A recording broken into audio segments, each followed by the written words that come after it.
Hello, everybody. Welcome back to Being the Odds. It is Monday, September 9th, 2024. We are back with our NFL best bets of the day. If you're the channel, my name is Zach, and welcome to Being the Odds. Let's recap yesterday's results. So yesterday, we have a mixed bag. I'm going to recap every single play from yesterday. Members only, we got rocked yesterday, and we honestly got screwed a few of these. So members only, best bet Jags plus 3.5. They should have won that game outright, but we'll take the win on the cover. Good teams win, great teams cover.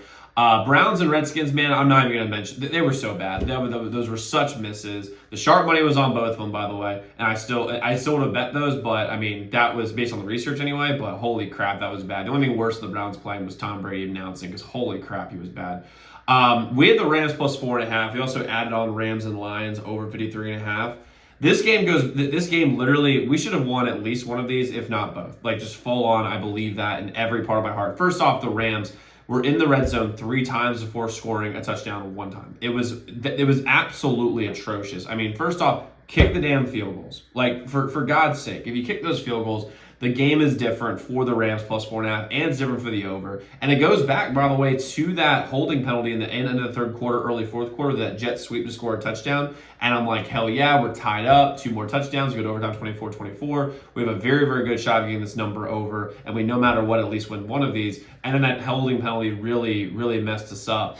And also, throwing picks to the end zone at the end of the half was not ideal as well. But honestly, a little bit of a bad beat. I can't complain about it because it's already over. Pissed me off in the moment, but holy crap, we got screwed yesterday on those 2 plays in particular. If those 2 plays go down, this whole day is different. Seahawks minus 5.5, that was a win. Panthers plus 4.5. That was, holy crap, that was bad. Colts plus 3. You love to see a nice win there. Titans plus 4.5 was the worst beat of the day. For those guys didn't watch, they're up 17-0 going into halftime, or maybe it was 17-3. I don't remember. And Will Levis threw some of the worst interceptions. The Titans defense, did not let up a touchdown, and they somehow lost 24-17. They did not let up a touchdown. Will Levis should not play. Listen, I thought he'd take a huge step forward. He actually looked really good in the first half. He is on the verge of being benched. He should be, I mean, honestly, man, he was the bane of my existence yesterday.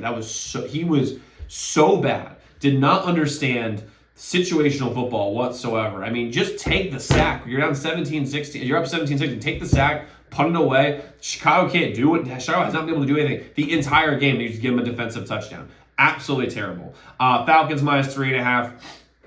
It's terrible. They look so bad yesterday. The Atlanta Falcons, man, they sell so much false hope. It's ridiculous. And I mean, the Chargers minus 2.5. That was a nice win. So 4-7 day yesterday.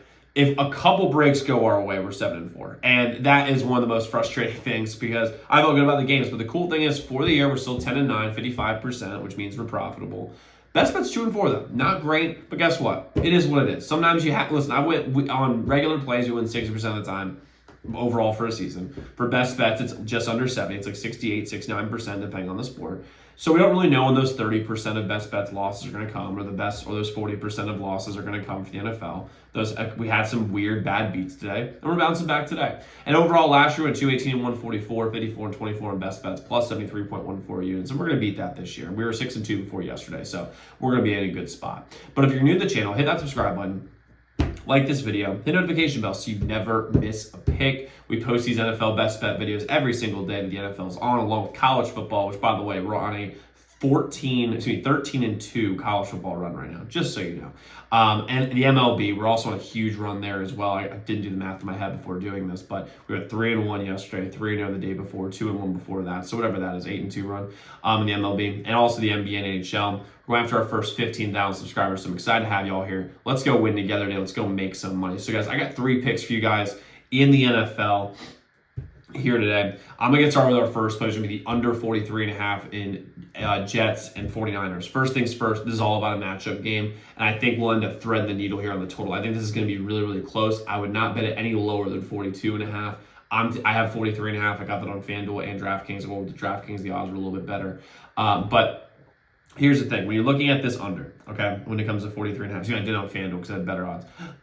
It's all about it's all about a few things. First things first, the Jets, I don't know how cohesive their offense is going to be with a 41-year-old Aaron Rodgers coming off an Achilles injury with a million new players. I just don't know how cohesive it could be. There's so many moving parts. You have an older O-line that should play all right, but they have never played together. Same thing goes with Mike Williams. We don't really know how good he'll be. Garrett Wilson, is going to be great, but I don't really know what we're going to get from this Jets offense. Breece Hall is great too, but I mean, you take out Breece Hall, Garrett Wilson, there's so many question marks on this offense. It's ridiculous. Well, San Francisco, when you look at San Francisco, their O-line, take out Trent Williams, is one of the worst offensive lines. You can even make an argument that if Trent Williams was not on this team, they had a good left tackle, they would still be the worst offensive line in the NFL. The left guard over is one of the worst O-lines I've ever seen, and Brock Purdy's under center. I think he's gonna take a step back. Even with like all the players he's got around him, even with the Avengers around him, I think he takes a step back this year. Aiyuk, how much is he in game shape? We don't really know. Debo, I think is, they use him. He's only you have to use him in the running game for him to be as effective as people think he is. And Christian McCaffrey's awesome, but he's also banged up. He's gonna play, but how good is he really gonna be? We just don't know. George Kittle's great, but I mean, even so, I mean, there's a lot of question marks on this on San Francisco, and also the defenses for both these teams are really solid. Specifically, the Jets defense is really good, and they're going against a banged up San Francisco offense. They're banged up before even the season starts, and dealing with all the offseason drama with Trent and with Aiyuk. I think the under is the play here. I think it's going to be a really good game, but it's going to be a low-scoring game. Give me under 43.5 Jets and Niners today. Next, go with Garrett Wilson over 68.5 receiving yards. I think I like him here. They're all about matchups and how they use them, because here's the thing. Garrett Wilson is going to be force-fed the ball because he's the most reliable player on that offense, even more than Breece Hall.